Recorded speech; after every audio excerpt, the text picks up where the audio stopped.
The night that it happened, I woke up at 5 o'clock in the morning.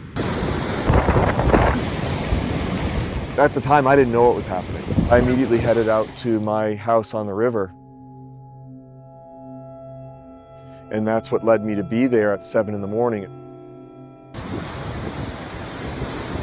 yeah, this is getting nasty. Holy shit. Well, the bridge is still there. I left my Tundra on the side of the street as high up as I could leave it. And the water was now over my bridge. Everything was gone. The house, my truck we found flipped over on the side of the highway. So I'm safe and I'm at the fire station. We're gonna wait it out here. We are punching our way out of the roof at this point in case the flood continues. Hate doing it, but as you can see, everything in here is floating away. It's been amazingly painful. And you know what all of us want here, what I'd like is this to just come to conclusion, and we're nowhere close. And the rest of the country has no idea how bad it is here, even now. It was chaos, so we got our instructions to go out and we started doing search and rescue immediately. The first 2 weeks was very scary because you went to places that you found a person, but there was no house, there was no bridge, there was no way to get them out, or rescue vehicle that could get there.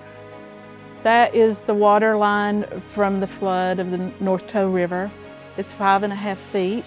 I was here by myself to watch the river overtake the buildings was very scary, you know, just to think that you never think something like that's going to happen to you, and especially in the mountains. It changed a lot of lives. So Operation Helo was a bunch of us, we got together and we saw that there was a need, nobody was filling. So all of us are pilots, we called our friends, we got together.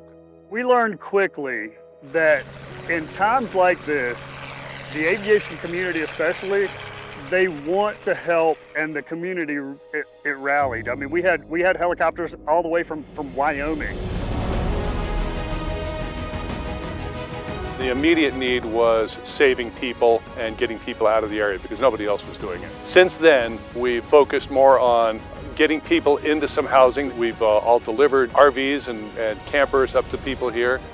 Now the third step is we're helping the community rebuild and just general help, helping with grants. It's been a fight with FEMA and SBA, not an assistance. Operation Helo came along. They had set up an attorney and somebody from the government that was representing a senator, and they had engineers, and they had all these groups of people, and they were legit. Operation Helo has supplied the sheetrock and a lot of the other supplies, plywood. They've just been really great. There's still people without running water. There's still people that their private bridge or private driveway access is gone. The state's not going to fund it because it's not a state road, it's a private road.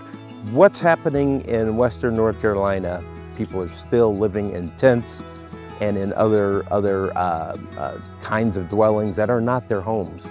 And we have to make sure that we get those people back on their feet again. Rotary's been fantastic. They've been very supportive. Just the community that we have and just the selflessness of all the Rotarians worldwide. They're trying to rebuild everything. I know it's not over yet. I mean, it's not over yet till we can get back onto our property. Recently, we are standing on the front porch of the Trickus house. They have applied for and been denied for FEMA, and obviously it being flood damage, insurance doesn't cover it. We, as Operation Helo, said we are going to take care of everything that you need to get you back into your house. And he looked us both right dead in the eye and said, please don't lie to me. And so to me, that gets me emotional right now, simply because a lot of these people have been told something that hasn't taken place. And that's why for us, it is so important for us to keep our promises. And we said that we were going to be here, and we are going to be here until we can't fund it anymore.